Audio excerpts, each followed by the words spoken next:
Assalamu alaikum, this is Babul Hassan. Welcome to my another new video once again. In this video, we will learn some vocabulary in practically. So let's start it. So firstly, this is book. A high boy. Book মানে boy. This is my book. এ হয় আমার বই. I read this book regularly. আমি নিয়মিত বই পড়ি. So বই নিয়ে দুইটা sentence. This is my book. এ হয় আমার বই. I read this book regularly. আমি নিয়মিত বইটি পড়ি. Another that is pen. Pen মানে কলম. This is my pen.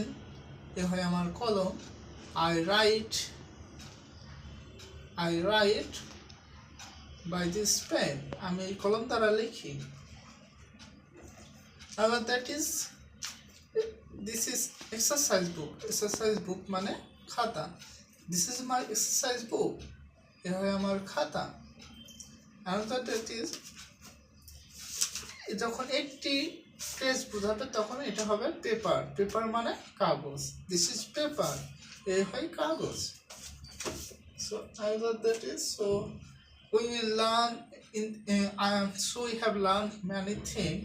We have learned many vocabulary in this in common vocabulary that we use in our daily conversation today. That's all about it. Thank you so much.